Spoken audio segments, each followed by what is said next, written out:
Just when you thought no one could have fun with politics anymore, George Santos is here. I'm James Poulos. Welcome to 0 Hour.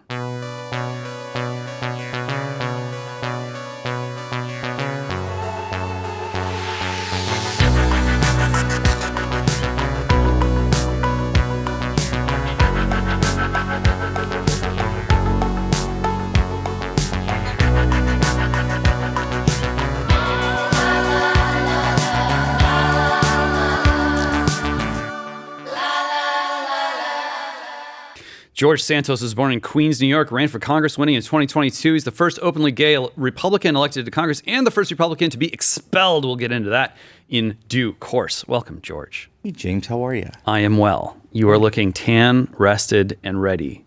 This is definitely still remnants from my last tanning session.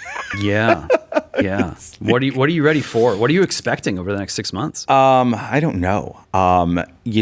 Let's talk about the elephant in the room. I have this whole ordeal with the DOJ, so that's coming in September. So that's within the next 6 months. But I'm sure you can't talk much about it. But if there's anything you need to get off your chest, we're here for you. Oh yeah, sure. Let me just go ahead and say everything I think about this, and then have it all used against me in a court of law. The mic is hot. Let's go. Well, look, I'll put it this way. I have a lot of projects I'm working on right now. Obviously, I have this looming trial.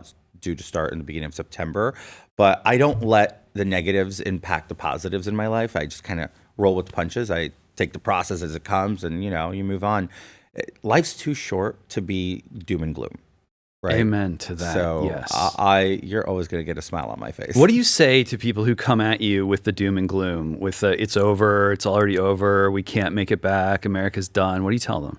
Well, look, I'm not that defeated yet. I think this country is worth saving. But I recently I've been saying some of that stuff, right? I have this theory. Every great empire collapsed at 250 years. We're 2 years away from that expiration date, as I like to call it, right? The perceived expiration date. Yeah. I think we're going to come out of this in the right side of things. I think we're gonna break the fever. We're going to break that fever and that almost destiny that has been drawn out for every major empire. The American empire will continue. The great American ideal will continue. We just need to really go back to common sense. Look, when you see people like Jillian Michaels, I don't know if you even remember Jillian. Oh, yeah. How could I forget? Jillian left California, and she's starting to make sense. And this is a liberal lesbian. Yeah, she posted on social media, just sort of like laying it out. Yeah, she's done. Well, but that's the point.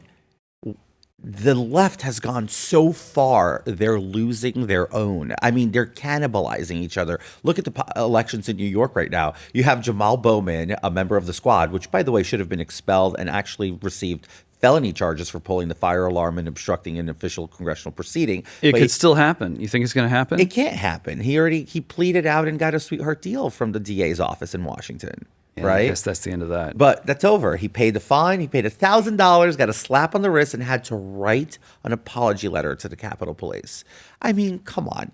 People are going to jail for 6, 7, 8 years for obstructing a congressional proceeding. Yeah. I understand he has immunity, but anyway, he's being cannibalized in New York. Mm-hmm. His own party has turned their back on him. I mean, there's this other Democrat, George Latmere, who is going to win in royal fashion. And I think it's the beginning of the end of the squad mentality all across the country. And it's so good to see that the Democrats are purging themselves of the cancer that is AOC and her ilk. Well, the insanity going around on the left with Israel is just really a sight to behold. I mean, even AOC is sort of like, hey, guys, you might be taking this a little too far. Like, the cat's out of the bag. I don't see this going away anytime soon. I mean, it's really tearing them apart. It's their Frankenstein in creation. They created this. Yeah. They made this. They created and emboldened these people to be like this. And now they're seeing the repercussions and like, this isn't so smart.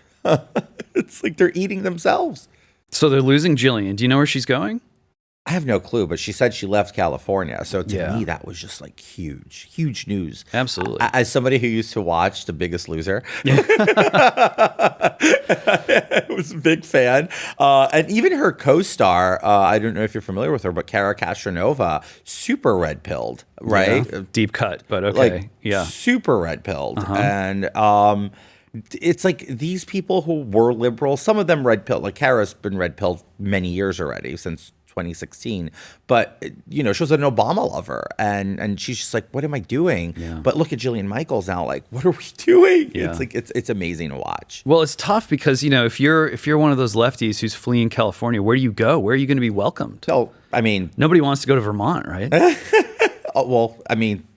Some people like Vermont. In the fall, Bernie Sanders goes there. Lives there. He's there. He but left it's Brooklyn for fucking Vermont. Yeah, so. it's a tough trade, California for Vermont. Look, I'll say this: they come to Texas, sadly. Yeah, and I hope they don't bring their very bad voting records here. That's what I say. Look, Californians that are fleeing California, if you do come to Texas, just don't bring your bad voting habits. That's all I think we should wish for, because you're coming to Texas for the simple reason because of the way it is. And if you come here and you bring your garbage voting habits from California, you're just going to turn Texas into California. Yeah, it can be a hard red pill to swallow when you realize that not only do you have to leave California, but you have to adopt the approach that's the opposite of what you thought was right for probably decades, maybe even your entire life. I look at it this way. Common sense is winning. When you hear people like this, like Jillian, and Jillian, I mean, she's a has-been at best, right? We haven't heard of Jillian. When was the last time she did anything that we remember of? And then she did this interview. Yeah. And I love her. And I'm not saying that as like, she totally focused on her family, her career outside of media. And I think it was the best thing she did for herself. But when she reemerges and only to trash the insanity on the left, that just gives me hope that, hey, us, and I speak for me, MAGA extremists aren't so extreme after all. I think there's a lot more common sense coming out of what I call the MAGA ideology than there is extremism, right? Not to be confused with people on the far right who are those more evangelical conservatives who kind of their guises are based on scripture, and that's okay. It's not what I subscribe to, but MAGA is embracing all. It's a big tent. If it wasn't for MAGA and Donald Trump, there would never have been an openly gay Republican elected to Congress. That's just a fact. With a very conservative voting record, by the way. But the way I look at it is we're fighting the common sense battle as they're all fighting this insanity overreach battle. And it's starting to resonate. Yeah, it's been a while. I mean, just since 2016 alone, people forget what the world was like before Donald Trump descended the golden escalator. I mean, speaking for someone who spent, a couple decades in political media, 2015 was just like a very sad time to be in political media. Like, the libertarians were totally boring. They'd sort of reached a dead end. Like, the Republicans were just like Mitt Romney, Jeb Bush, there's nothing going on. It wasn't exciting. And then, the left at least had sort of like, hey, maybe, corporations fusing with the government and taking over the world and constantly waging war, and maybe that's bad. Like, the left was the only place you could go for that. And then within a couple years, really, they just kind of blew that whole thing up. All the left-wing attacks on Obama, that was eliminated. Even the Bernie Sanders wing, as that was pretty much wiped out. And when Trump came along, suddenly you could have fun with political media again. You could say things that were true. You could be commonsensical. You could violate the, these weird strictures that were placed on. You go back to, I think it was the McCain nomination, and they were like, no Gadsden flags. We must eliminate all Gadsden flags from the convention floor. Yeah, it was smothering. It was suffocating. And Trump, say what you will about Donald Trump, we'll probably be talking about him for the rest of our lives. He just blew the doors off of all those restrictions, all those weird taboos. Hey, he bought the rainbow flag on stage, which is not my cup of tea, but when you think of it, talk about no restriction. Yeah. No, he just, I think the reason why they hate him really so much, beyond the ideology, beyond the whatever weird power politics are going on behind the scenes that the rest of us can't really see, I think it's because he became the top of the content waterfall in the media ecosystem, like the global media ecosystem.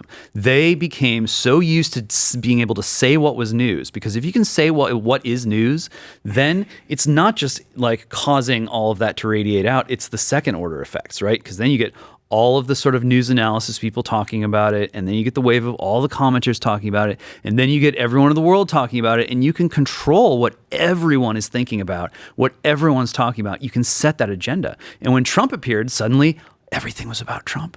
And that was just, it broke people's brains. They still haven't recovered. Well, Trump was oxygen to a dying legacy media. Yeah. Like oxygen, tank level oxygen. Like, Yeah. you know, they were dying and dying a miserable, slow death. I mean, CNN needs Trump back. MSNBC will not survive. Rachel Maddow, Joy Reid will be unemployed without Trump, because there is one interesting aspect about Trump. He gives oxygen to the Trump derangement syndrome of Rachel Maddow and Joy Reid, for instance, right? Yeah. And he gives them oxygen. Fox News thrives under Trump. I mean, under Trump, multiple networks grew. Blaze grew, Newsmax, OANN, all these media, conservative media networks boomed. I mean, Steve Bannon boomed with the major podcasts, you know. So it's like Trump is definitely was a almost like a reignition of media and a reset, right? The cards fell very funny, like either all the way to the left, all the way to the right, but there's no cards left in the middle like there used to be during the Obama, during the Bush years, right? Like you would give them some snide, backhanded type, you know, negative commentary, but you'd also praise, you know, Obama and Bush and so on and so forth. Courtesies. Yeah, there was like They're gone. They're gone. It's like it's all out in the open, and it's great because I used to be somebody who used to watch CNN when I was a kid. Yeah. I thought CNN was a standing bearer for news. It was a big deal. Larry News King was all there the time, at any time, anywhere. You know, There was they had news 24/7, Absolutely. live. It wasn't on repetition like every other major network, and that was admirable. And then also Larry King was on CNN, which gave them a lot of credence and credibility. And every celeb was on that show. pretty much. I mean, Donald Trump, Joan Rivers. Yeah. So the way I look at it is, today it's different. It's not the same. I mean, I watch CNN, I watch MSNBC because I was trained by the Bannon doctrine.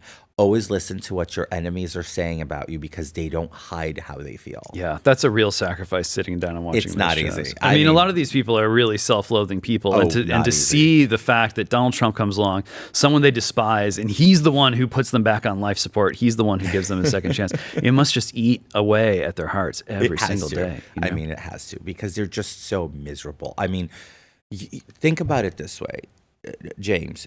The entire concept of legacy media was spun on its axles upside down by Trump when he just started calling them fake news. Yeah. And they don't know what to do with it. And today I believe in the stance of fake news. Why I say that? Because they spin. I woke up this morning, Jake Sherman, a reporter on Capitol Hill for Punchbowl, I guess the founder of Punchbowl News or whatever.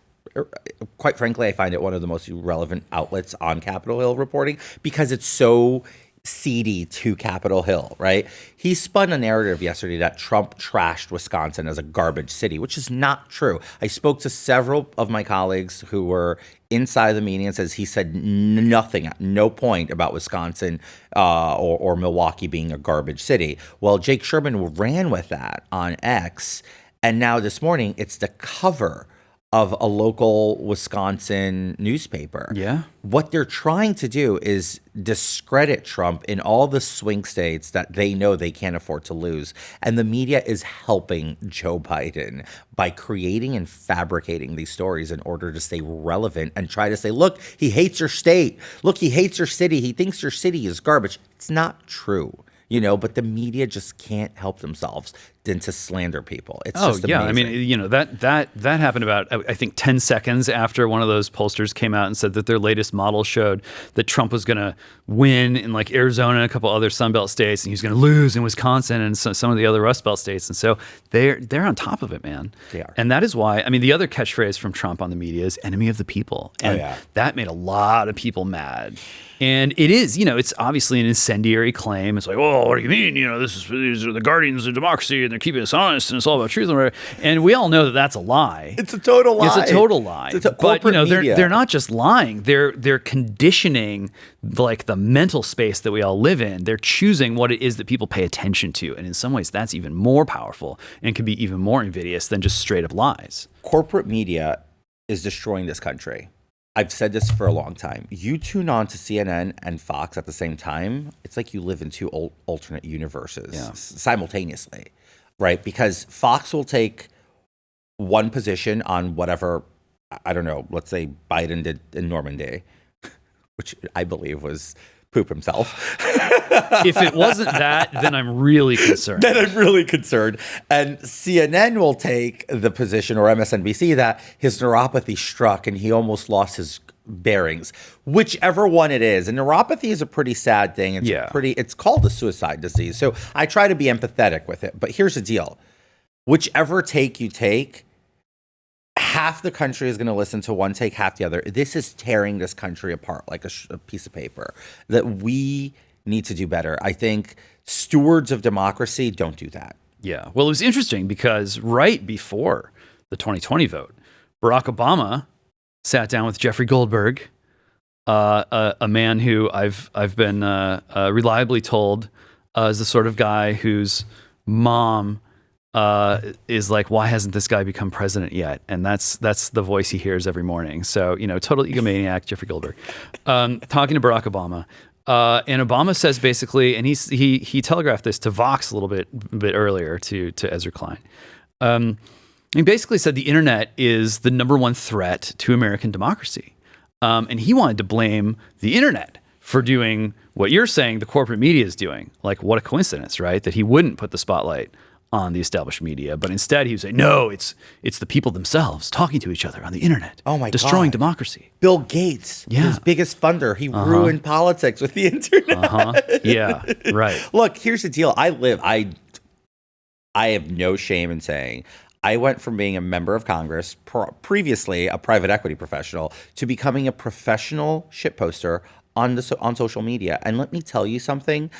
The reason I do it is because no one else is willing to say it. We did the documentary earlier this year.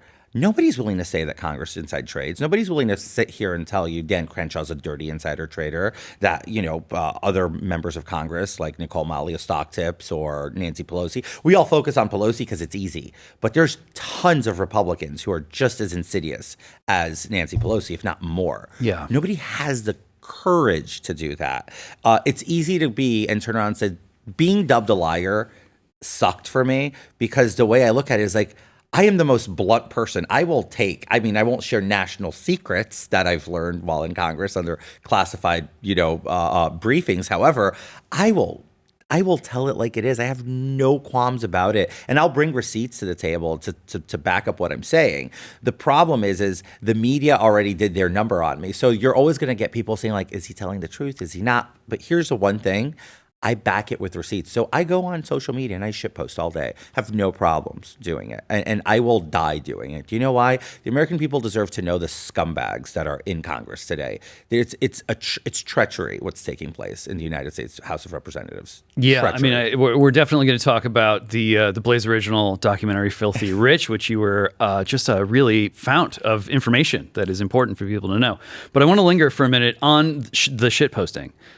Because I do think that it's fascinating how this has become, it's almost a job for many people. And I think, the internet moves a little bit faster than other parts of society. And there might be still a lot of Americans and, sort of well-aligned red stairs who don't quite, they hear a word like shitposting and they think well, that sounds pretty bad. I don't, why would I trust that person? Tell us a little bit about how do you define shitposting? What is it and why is it so important? It's being messy. It's being able to unapologetically say what nobody's willing to say or what people are dancing around or stepping on eggshells around. You just go and say it, right? Nobody was willing to go on the internet and tell Eric Swalwell, and I'm probably going to get bleeped for this one, but I'm sorry, James, but nobody was willing to go and say, hey, Eric, you love to talk about this, but how many times did you stick your dick inside of a Chinese spy? Right? you quite literally screwed a spy. Even one is too many. Like that's my point, right? We know one, but how many more? Yeah. Right? He likes to make all these lambastic accusations and these immature posts. Every time he has a post go viral, I only go on the viral ones because it's too much work. I go in the comment section and say, well, you did have a wandering, and it did go inside and people just go like, wow. And a lot of people, believe it or not, still learn from that. From till this day, there's people who are unaware of that because not everybody is like you and I, plugged into the political machine. So I don't think 10% of Americans know Eric Swalwell slept with a Chinese spy.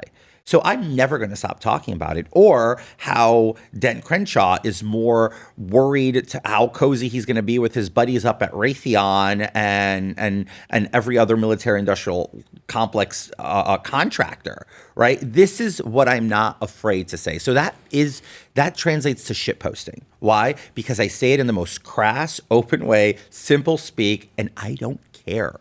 And I will continue to do it. I mean, at home, my husband turns around to me and says, aren't you scared these people are going to try to kill you? I'm like, well, if they do, then they're just going to turn me into a martyr. And then everything I say is going to be amplified. So I think that would be stupid. Like, I mean...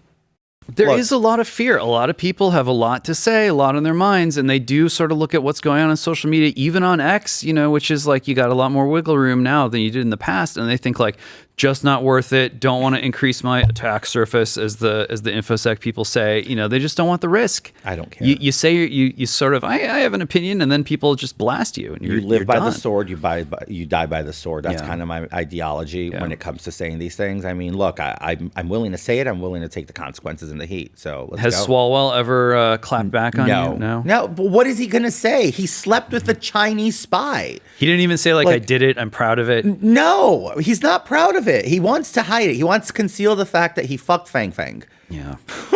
Sorry, why is he still in office? Because I'll give you one better. Why is Henry Cuellar still in office? Yeah, okay. Texas Democrat. We're here in Texas. Yeah. I mean, I kind of like Henry, right? He's a moderate Dem, votes with Republicans. The last one. Him and Jared Moskowitz. But, you have very few of that brand of Democrats in the House.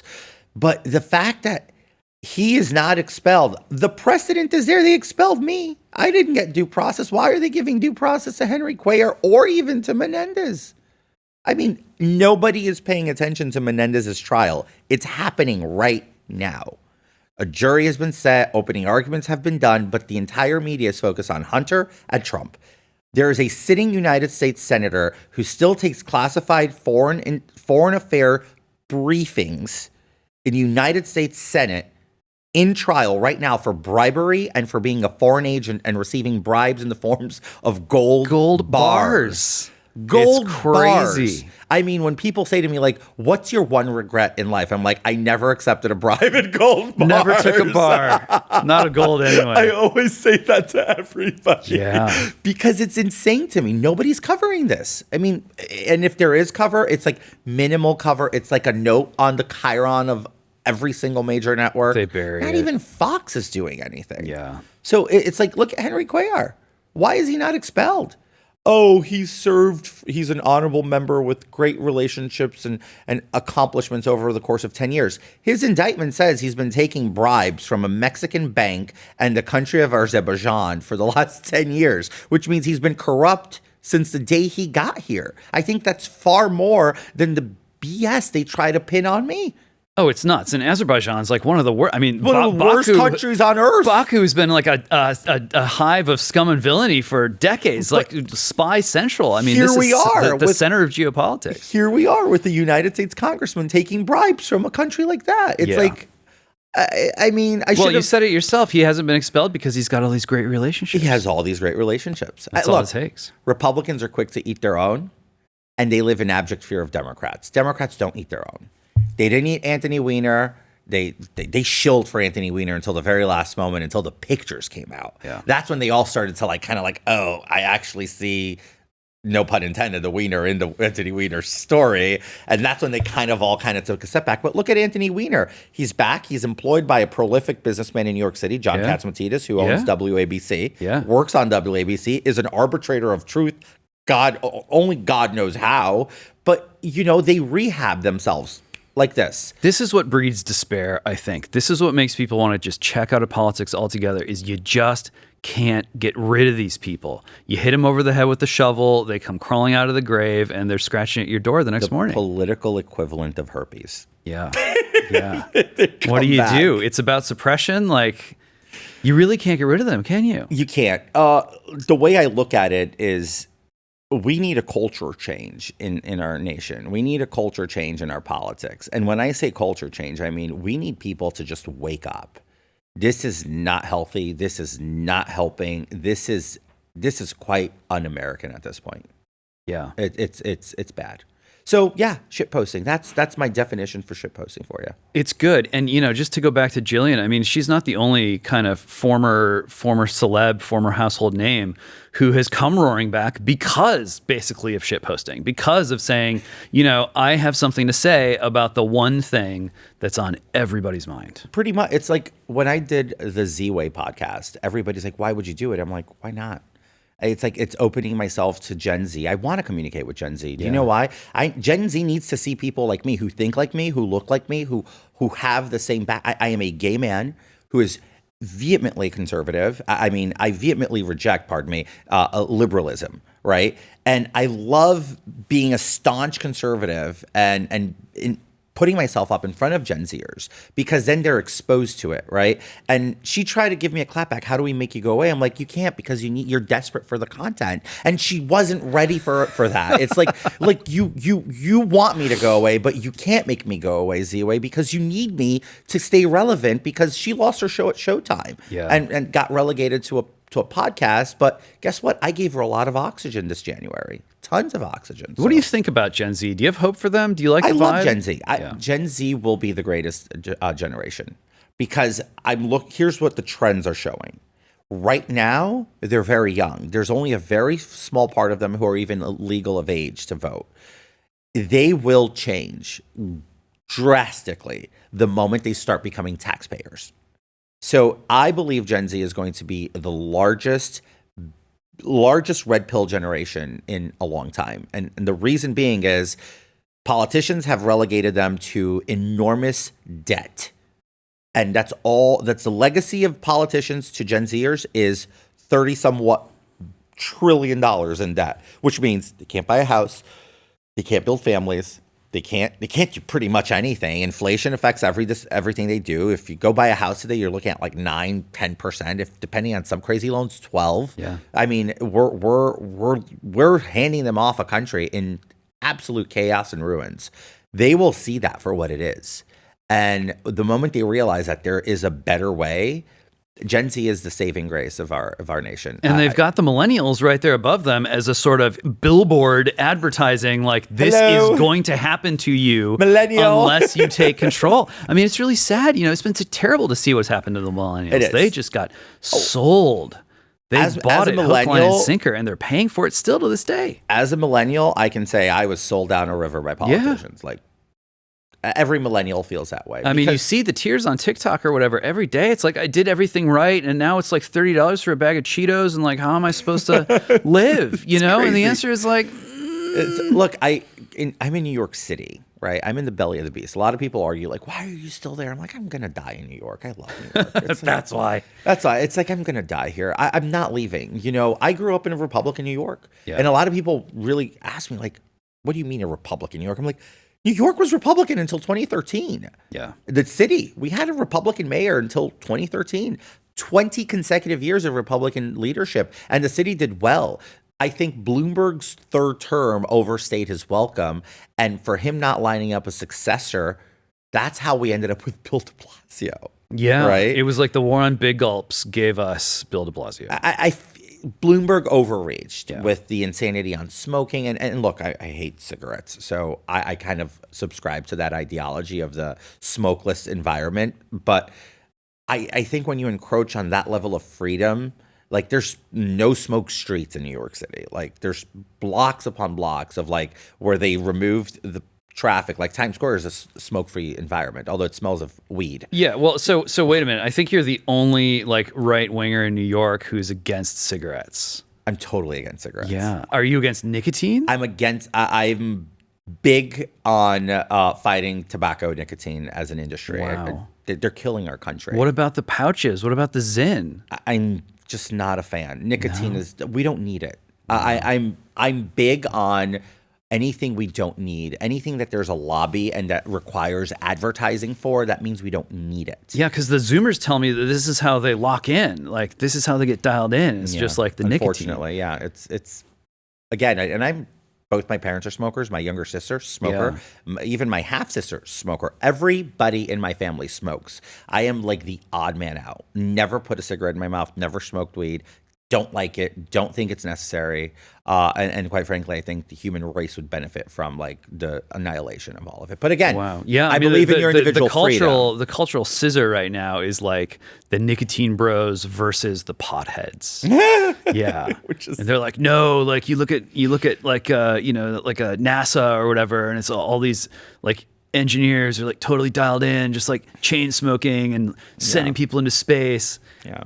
No? Does Elon smoke? I wonder. I don't know. I should like know this. a couple of weeks old, a couple of weeks ago, when I discovered that Obama was a smoker. I didn't know. Oh, yeah. I didn't know. Great job on Obama. President Obama was a smoker. Semi-secret smoker. Did not know. I mean, and I'm pretty dialed in. And I was like, wait, I'm today years old. And this was like a couple of weeks ago when I said, I did not know Obama was a smoker. And it caught me totally off guard. Yeah. So I think the Zoomers are actually in pretty good shape. I think they're in good shape, and I think they're going to be the saving grace of this nation. I know it's hard for people to understand it now because it's so easy to tie Zoomers to the Tide Pod eaters. Yeah. For those who are aware of the phenomenon. We were blamed for it, by the way. People thought it was millennials. I'm like, no, these are not millennials. These are Zoomers. And that's fine. I think it was stupid at the time, and I think they've all evolved from that. But I got to tell you, there's some Zoomers out there that I meet, man. They're solid. Oh, yeah. I mean, I saw some crying headline the other day from one of the established media outlets. Oh, Democrats are worried that Zoomers, they don't care about like Donald Trump's like personality or like what he's done to this country. And some of them don't even remember. And it's like, yeah, that's good. Right. Yeah. Welcome to the future. I say this out there all the time. I love the Zoomers, and I think we should all be embracing Zoomers. I want more Gen Zers and millennials in Congress at this point. Like, I want, and no offense to the Xers and the Boomers, like, you've done your time. Thank you so much. But I'll give you an example. Do you know we have 2 members of Congress who've been serving for over 40 years? That means they got most of their lifetime. They got elected with Reagan. That's Chris Smith of New Jersey, Hal Rogers of Kentucky, and even Jim Clyburn, who got elected in a special election that year. So he's like a year under the 2 of them. Like, these guys have been in Congress longer than I've been alive, James. Yeah. What do they even, how can they even relate? I'll give you this. I served 1 year, 11 months to be exact, in the U.S. House of Representatives. I was a candidate for 4 years in total, right? From 19, because I ran in 2020, so I started in 19, then I lost in 20, then right away, 2021, I picked up. I've been shielded with staff, political staff, for 5 years of my life. The last 6 months have been sobering. I now realize how quickly you lose touch with reality. Yeah. Now I book my own travel. You're back in the Gen Pop now. No pun intended. Which is fine, but it's like now I'm like, oh my God, I book my own flights. I book my own reservations to go to restaurants. I do my own thing. Like, I drive myself. I don't have a driver. I don't have people catering to every single aspect of my day. Yeah, if you're in there 40 years, you have completely been unplugged. You cannot relate to you and I. Yeah.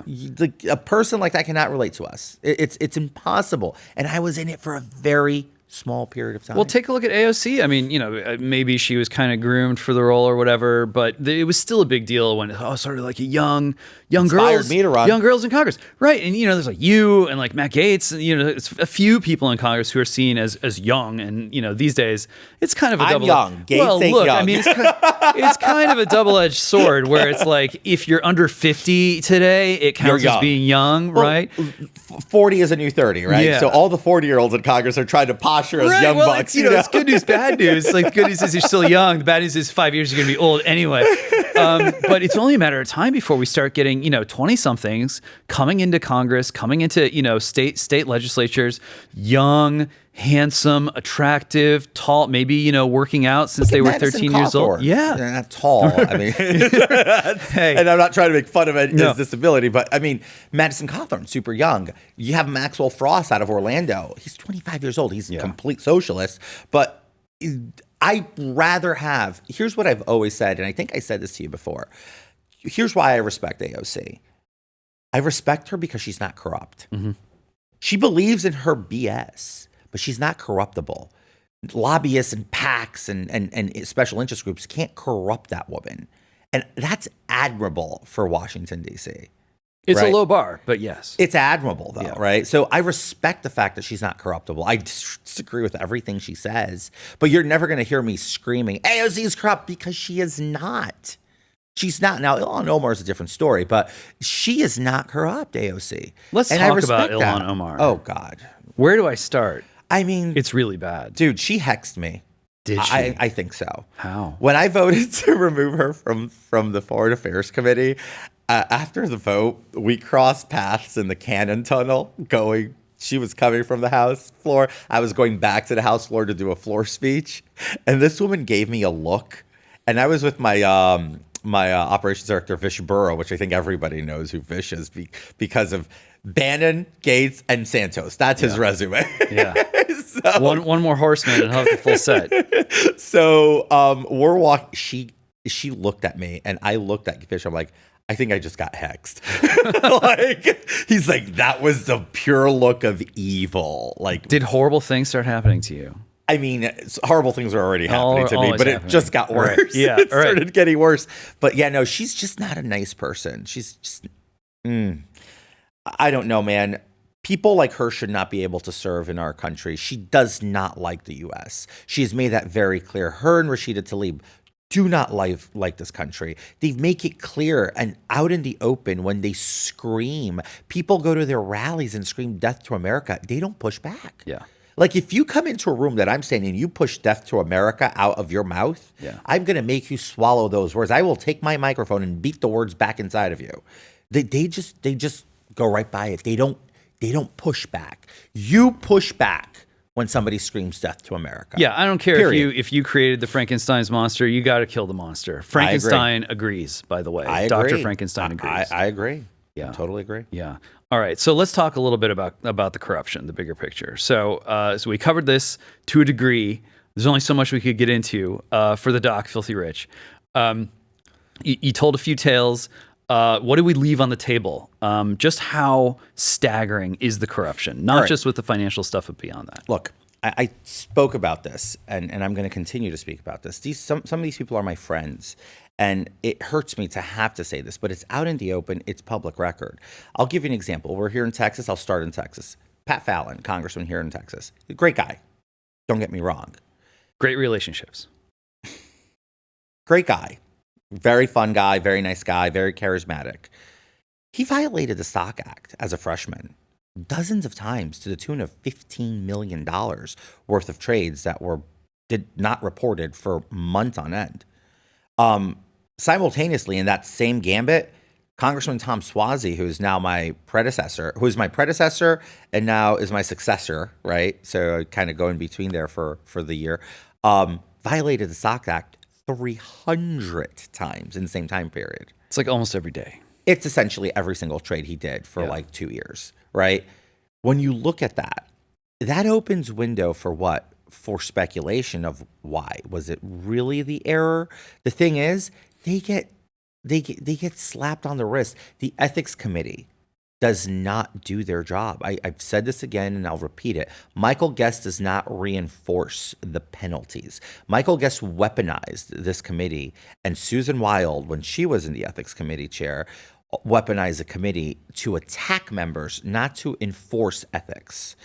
Every single thing you see the ethics committee do, it's always political investigations, and they use it as a political hacking system against members of Congress. That's corruption. Michael Guest's son was caught assaulting a police officer in Tennessee, Michael Gaetz spent the entire night and morning calling members of the Tennessee delegation to call the local journalist to kill the story, offering all sorts of we'll give you sit-down exclusives. I spoke to the journalist. As you do. This is de rigueur. Yeah, but here's the reality. That's corruption. Yeah, that's unethical. Yeah. So Michael Gaetz, as the chair of ethics, should have recused himself from the ethics committee when that story was leaked. That he latched Dave Kustoff and I believe Mark Green all onto this reporter and offer the reporter all sorts of access and exclusives and scoops in lieu of not printing and publishing the story, killing the story. Reporters said it publicly too. Mm-hmm. It's out there. That's corruption. So here's Congress in a nutshell. Congress people have relationships with the local journalists. A lot of stories are killed in lieu of giving them bigger stories. Journalism is dying in Congress because of that. But not only that, Congress, the fact that they're in bed with the media and they're only pushing out what they believe is relevant to essentially corrupt the narrative and cover their corruption is what Americans will never understand and know. Here's how I look at the country. There's 2% of Americans who really know what's going on and 98% of them who live in absolute obscurity. Those 2% are the media and elected officials, and then the 1%ers who are the billionaires. Mm-hmm. These are only the people. These are the real people who know what's in the inn. You and I happen to be in the inn of that, and we understand it at a much higher level of what these conversations are. But when we're talking to the folks at home, they look at this and what are they rambling on about? Yeah. They don't get it because it's such an insulated 2% of the population. When you think of it, all the power of the federal government is wielded and spread out around 535 people. Yeah, I mean, it can be tough to get across without turning into a crazy person, without going full Alex Jones. Not that Alex Jones is a literal crazy person, but you really start. He goes on crazy rants. Yeah, you really start pounding the table, and at a certain point, people are just like, well, this is just another stream of content, and being crazy gets the clicks, so things seem pretty bad. But what am I going to do about it? Well, look, and when you go to crazy, the last people you need to pay attention to on social media are the people putting out vile rhetoric, and I'll give an example, like a Nick Fuentes, That's the type of people that we need to suffocate those voices until they die within their own echo chamber, media-wise. I don't know how you do that.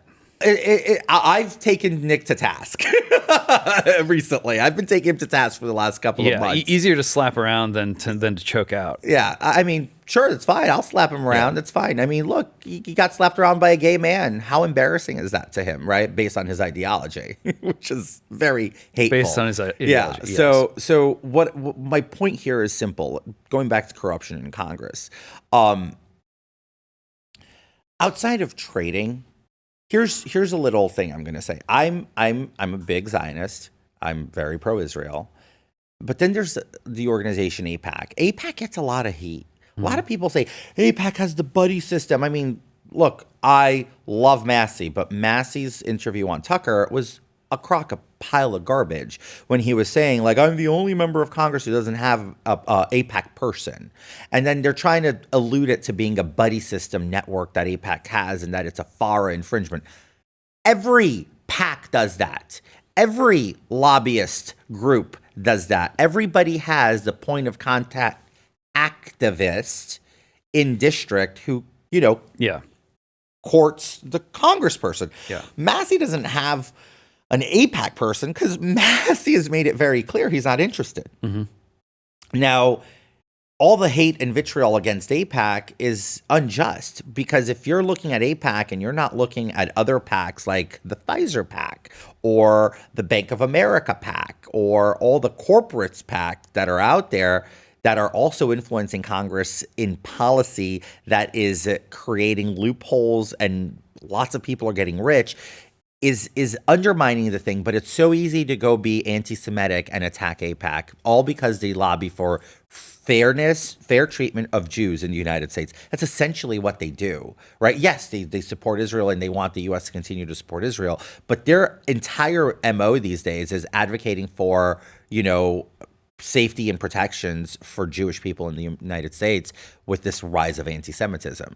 Yeah, I mean, it seems to me, for good or ill, love it or hate it, Jewish-Israeli influence has actually declined, down from where we were in the Bush years, for example. But, Totally. this is the perversion of it is if you want to get anything done in Washington, you must play by these rules or you will simply be ignored, frozen out. 100%. You'll just be stampeded by the other guy's lobbyists and you won't get a hearing. You won't get 5 minutes. Nope, you won't. And here's what drives me absolutely batshit nuts is here's what a messaging bill does. We hear a lot about messaging bills. Those bills that get passed, but they really go nowhere. They die in the Senate, but we're totally fine with it. Yeah. By design. Why? Americans don't understand. Every time a bill is created and passed in the House of Representatives, it has an effect somewhere in the sphere of business. It could be in the stock exchange. It could be in the regulating and policy, insurance industries, because it signals. A lot of McCarthy got screwed. Speaker McCarthy got screwed because he built an entire mission over the years of take back the House, right?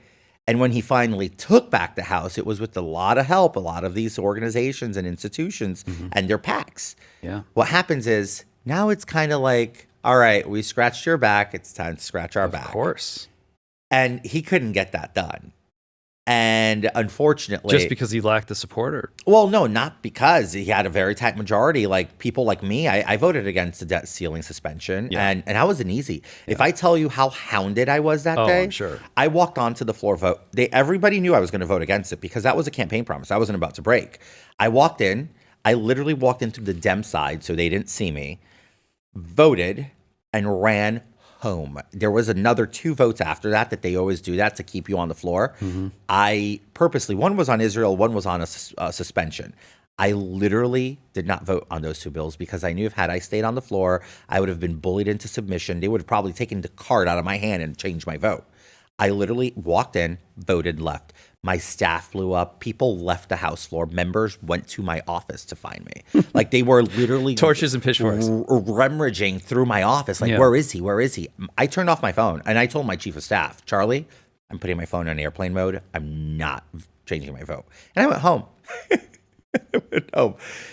People in the staff got so emboldened. Like I had a former McCarthy staffer come up to me on the House floor the very next day. Yeah, yesterday's vote, that action of yours, that was bullshit. Like, don't you realize that if you are capping the debt, you are literally killing America? Are you talking to me? Yeah.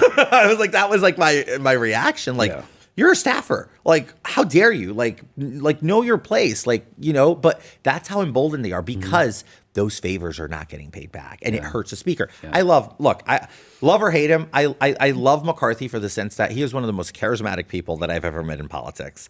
The guy is suave, but that's not what this is about, right? This is about policy. It's about the future of our country. I didn't vote to vacate him. I think that was on Gaetz, Mace, and all those other guys. I didn't agree with it because I knew it would ensue into chaos.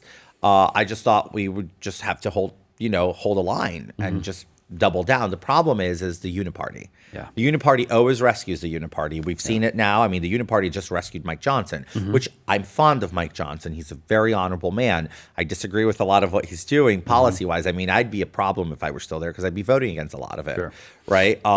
But when you look at the favors, here's where the corruption comes in. Let's say I'm a member still, and I'm going to write a bill that is a total virtue signaling bill, but I'm just going to say something along the lines of, we're going to reduce the FDIC protections on bank accounts because the instability of banks is so out of control. The FDIC is going to go from $200,000 per account to $100,000. I know that's going to die in the Senate, but I put that out there. Guess who benefits? Banks. Yeah. Why?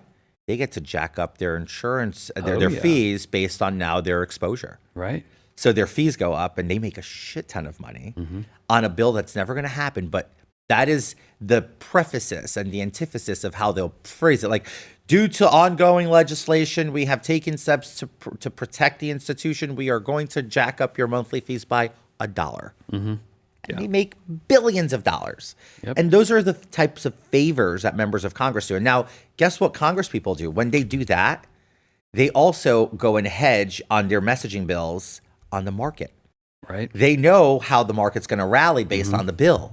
They know that, well, let's say if we do that, it's smart for us to go short a lot of these banks because their stocks are going to drop. Oh, I'm sorry. We're not short. Pardon me. We're going to go bet on these banks because their stocks are going to rally up because investors are going to see more liquidity. So they're going to go and invest in those stocks. And then you'll see those 40, 60, 80% jumps in stock value. And then you'll see the member of Congress just pulling right out. Sheer profit, and then shoving it back into the S&P 500 or wherever they park their money.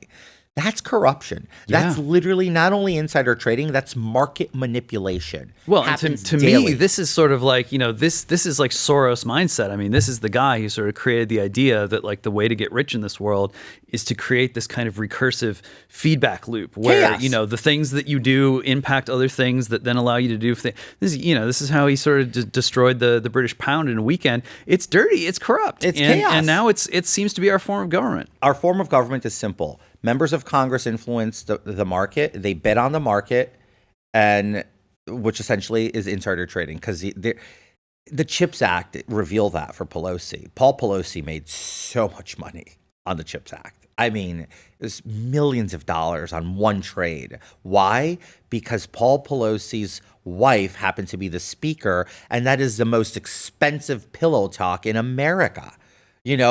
Spouses have pillow talk. Yeah. You talk about what? Let's remodel the bathroom or let's go on vacation. Nancy's like, oh, honey, tomorrow it's such a long day. I gotta get everybody together to whip the votes for the CHIPS Act.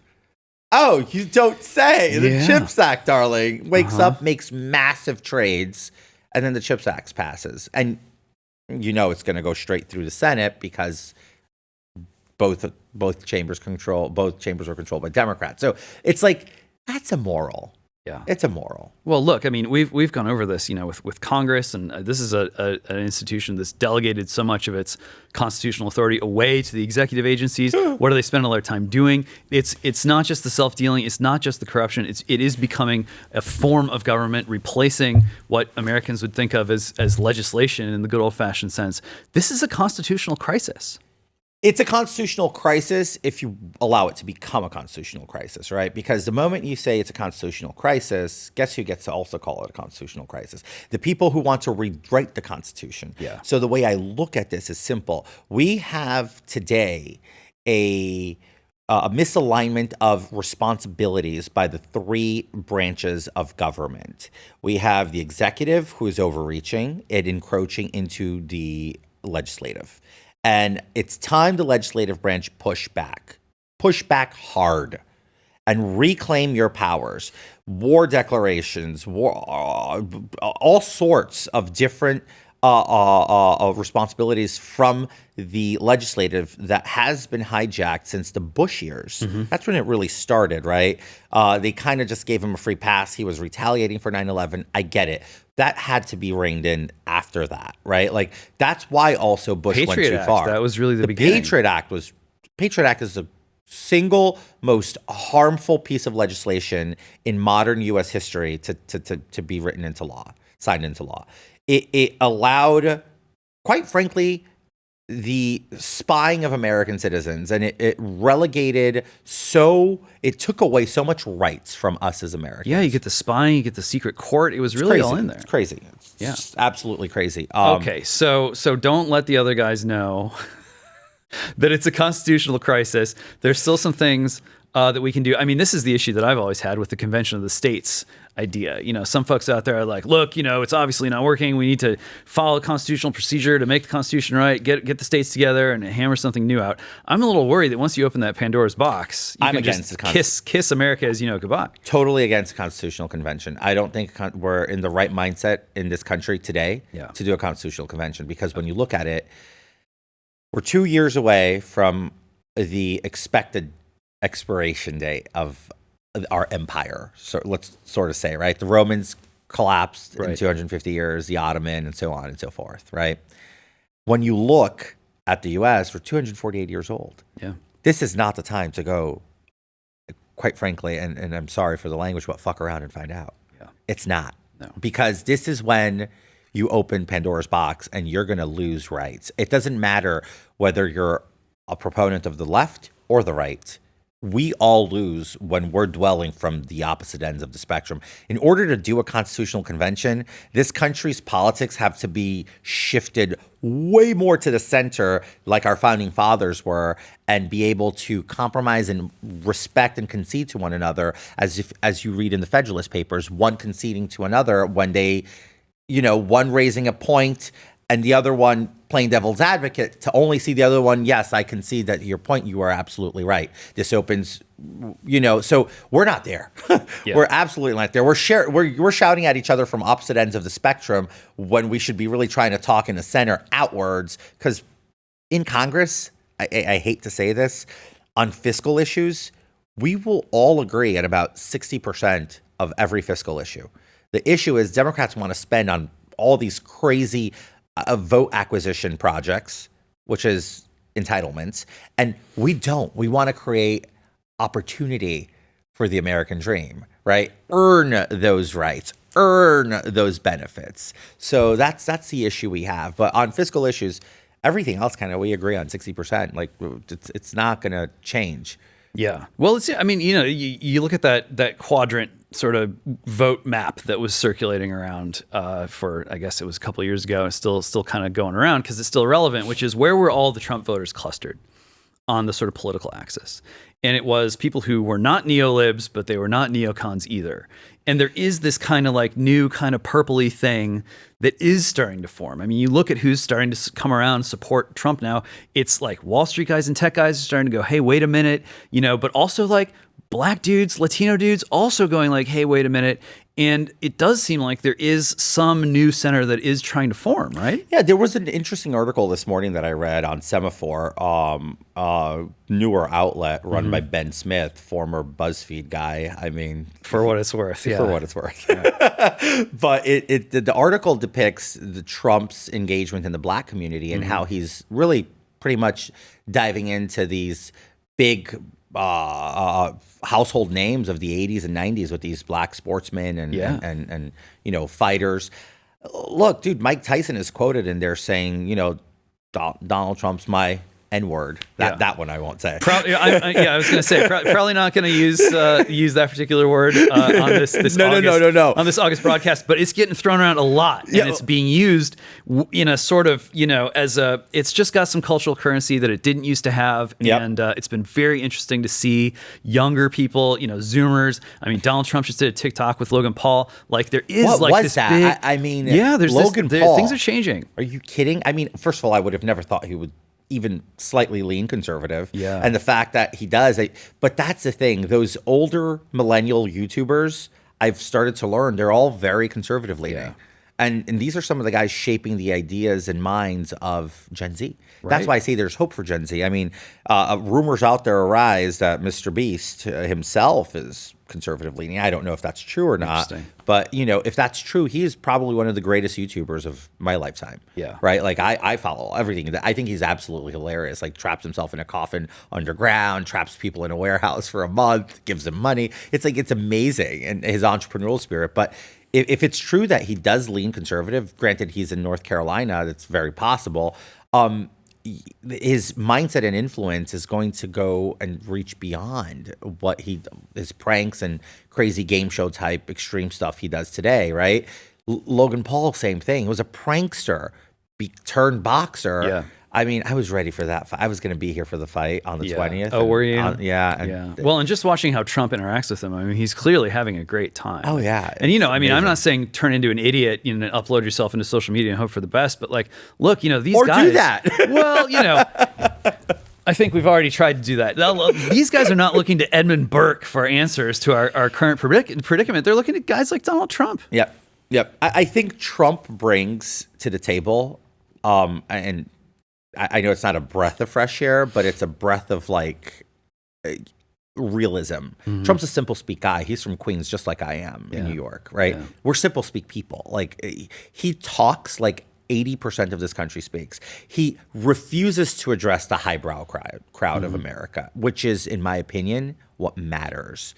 Trump is talking to the little man and woman out there, that are just, confused and lost about what is going on in their country. He's there actually addressing all those issues by delivering it in digestible format. Sometimes maybe too digestible that people go ahead and say, did he really say just let's go get bleached? That's not what he meant. Right. But the media and spins, never underestimate them. That's right. All right, we got a minute left here. You know what I hear is Santos. He's so good with words. He's so good on screen. He should have a podcast. He should write a book, a tell-all. What do you got cooking? Anything? I mean, is Blaze hiring? Well, look, I have a lot of projects in the work. I definitely I have a book ready almost, and we're getting ready to try to publish it and go out there. Definitely in talks about some on-screen setups that I am going to be pursuing. But in the meantime, you can always count on a very joyful cameo. Cameo, man. It worked for Nigel Farage. It seems to be working for you too. Works for me. It's works crazy. for Nigel. Nigel's up there. He's top ranked in the Yeah. top 100 talent pool. Pretty cool. Absolute pog champ, Nigel Farage. I love Nigel. He's going to be the next prime minister of the UK, I believe. Seems that way. A lot of people are wouldn't betting want on that job, but hey, someone's dirty job, someone's got. Have you noticed how they barely last in those jobs? I mean, the current one is actually taking a while. I'm like, all right, good. But yeah, no, you'll see me around. There's some more coming up. I have a documentary coming out later this year, so it's pretty fun. Excellent. All right, we got to wrap it there, George. Come back sometime. We'll keep whacking away at this. Thanks for everything you do. You bet. Thank you, James. All right. That's all the time we got. Until next time around. If you're watching on YouTube, give us that like, smash the subscribe, comment below. Let me know who you'd like to see me interview. Until next time, this is Zero Hour. I am James Poulos, and may God have mercy on us all.